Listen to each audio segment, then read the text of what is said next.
ಹೊಸ ಒಡಂಬಡಿಕೆಯ ವಿಶ್ವಾಸಿಗಳಾದ ನಮಗೆ ದೇವರು ಯಾವುದನ್ನು ಹೇಳ್ತಾ ಇದ್ದಾನೆ ಇವತ್ತು? ಮಗನೇ, ಮಗಳೇ, ನೀನು ನನ್ನ ವಾಕ್ಯವನ್ನು ಎದುರಿನಲ್ಲಿ ಇಟ್ಟುಕೊಂಡು ಜೀವಿಸು. ಅದಕ್ಕೆ ಆದಿಯಲ್ಲಿ ವಾಕ್ಯವಿತ್ತು, ಆ ವಾಕ್ಯವು ದೇವರ ಬಳಿಯಿತ್ತು, ಆ ವಾಕ್ಯವು ನರವತಾರವೆತ್ತಿ ಭೂಲೋಕಕ್ಕೆ ಬಂತು. ಅಂದ್ರೆ ವಾಕ್ಯ ಅದೇ ಸ್ವಾಮಿ, ಅದನ್ನು ಎದುರಿನಲ್ಲಿ ಇಟ್ಟುಕೊಂಡು ಜೀವಿಸು ಎಂಬುದಾಗಿ ಅಲ್ಲಿ ಹೇಳುವಂತದ್ದು. ಅದಕ್ಕೆ ನಾನು ಯೆಹೋವನು ಯಾವಾಗಲೂ ನಿನ್ನ ಎದುರು ಇಟ್ಟುಕೊಂಡಿದ್ದೇನೆ, ಆತನು ನನ್ನ ಬಲಗಡೆಯಲ್ಲಿ ಇರುವುದರಿಂದ ನಾನು ಎಂದಿಗೂ ಕದಲುವುದಿಲ್ಲ. ಆದ ಕಾರಣ ನನ್ನ ಹೃದಯವು ಹರ್ಷಿಸುತ್ತದೆ, ಸಂತೋಷ ಪಡುತ್ತದೆ, ನನ್ನ ಮನಸ್ಸು ಉಲ್ಲಾಸಗೊಳ್ಳುತ್ತದೆ, ನನ್ನ ಶರೀರವು ಸುರಕ್ಷಿತವಾಗಿರುವುದು.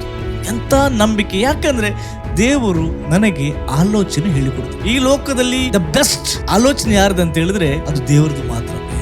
ಅನೇಕ ಮನುಷ್ಯರು ಕೊಟ್ಟಂತ ಅನೇಕ ಸಜೆಷನ್ಗಳು, ಆಲೋಚನೆಗಳು ನಾವು ನೋಡ್ತೇವೆ, ಅನೇಕ ಅವರ್ತಿ ವರ್ಕ್ ಆಗುದಿಲ್ಲ. ಆದ್ರೆ ಭೂಪರಲೋಕದ ಒಡೆಯನಾಗಿರುವಂತ ತಂದೆಯಾದ ದೇವರು ಕೊಡುವಂತ ಆಲೋಚನೆಗಳು ಅದು ಎಲ್ಲಾ ಸಮಯದಲ್ಲಿ ಕೂಡ ಅದು ವರ್ಕ್ ಆಗ್ತದೆ. ಯಾಕಂದ್ರೆ ಯೆರೆಮೀಯನ ಪ್ರವಾದನ ಗ್ರಂಥದಲ್ಲಿ ಹೀಗೆ ಹೇಳ್ತದೆ, ನಾನು ನಿಮ್ಮ ವಿಷಯದಲ್ಲಿ ಮಾಡುತ್ತಿರುವ ಆಲೋಚನೆಗಳು ಅದು ಒಳ್ಳೆಯ ಆಲೋಚನೆಗಳು ಎಂಬುದಾಗಿ.